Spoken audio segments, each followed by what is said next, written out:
ce pays, avec ses institutions, appartient au peuple qui y habite. Lorsque le gouvernement qu'il exerce, lorsqu'il sera là, du gouvernement qui est là, lorsqu'il ne pourra plus de supporter des injustices, il doit pouvoir exercer son droit constitutionnel de le censurer ou son droit révolutionnaire de le renverser. Attention, ceci est toujours vrai dans tous les pays du monde. Et par conséquent, nous avons vaincu la fatalité avec cela. C'est important. Donc je voudrais que nous restions mobilisés pour garder très sérieusement comme boussole les conclusions de la... Ce n'était pas parfait, mais c'est ce à quoi nous sommes arrivés comme consensus, après des années de souffrance. Et notre constitution est fondée sur cela. Si nous devons changer cette constitution, qu'est-ce qu'il faut faire? Il faut retrouver les bases du consensus.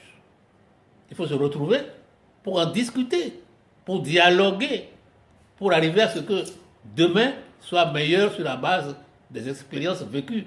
Mais tous ensemble, pas quelques-uns. Nous voulons le bonheur de tous et non de quelques-uns. Donc c'est tous qui doivent entrer en jeu pour que véritablement la pauvreté soit éradiquée et que le développement soit le nouveau nom de la paix. Voilà ce que la conférence a voulu faire. Elle a voulu aussi montrer que les pauvres sont la boussole, la référence. C'est important. Un pays qui ne s'occupe pas de l'assurance du minimum social commun pour tous fait fausse route. Donc c'est sur cette base-là que nous avons dit, nous déshonorons l'argent, nous l'utilisons pour le bien de tous. Regardez la conférence nationale, les conclusions, vous verrez cela dedans. Et donc, tout ce que j'ai à dire aujourd'hui, c'est quoi? C'est léguer les conclusions audio et scripturaires à la nation et faire en sorte que la nation soit relancée dans la conquête absolument de la victoire sur la fatalité. Professeur, nous avons refusé que l'argent soit notre maître. Nous avons dit, et il faut que nous le rappelions, l'argent est un bon serviteur, un mauvais maître, nous le voyons tous les jours. Ce n'est pas la peine que je fasse des dessins.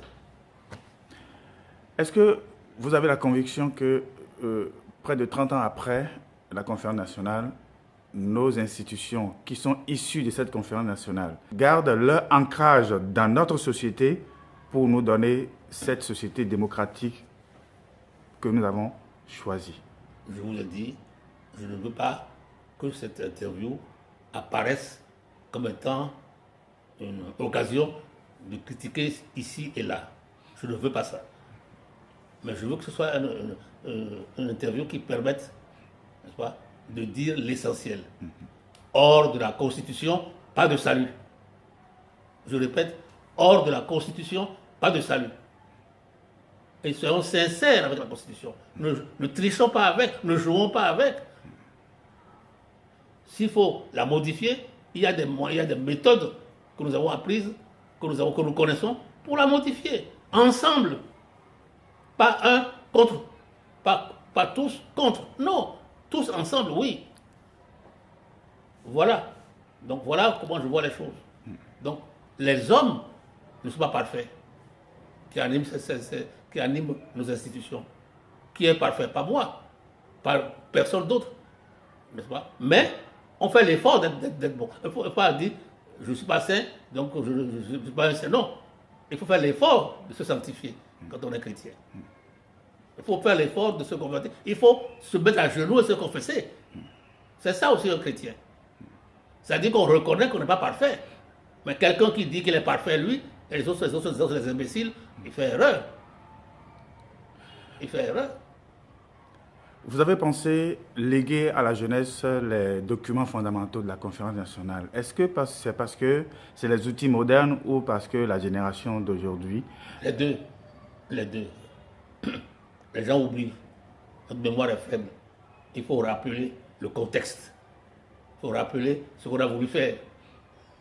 C'est important. Et il faut donner aux gens l'espérance. L'espérance se fonde sur la foi en quelque chose de concret. La foi dans ce qui a été réalisé ensemble. C'est important. En sachant que nous sommes tous précaires et révocables. Poussière, nous retournerons poussière. Mais il y a une génération qui vit après. On n'est pas libre par des privilèges. On est libre par des droits qui appartiennent à tous. On n'est pas libre par des privilèges. On est libre par des droits qui appartiennent à tous.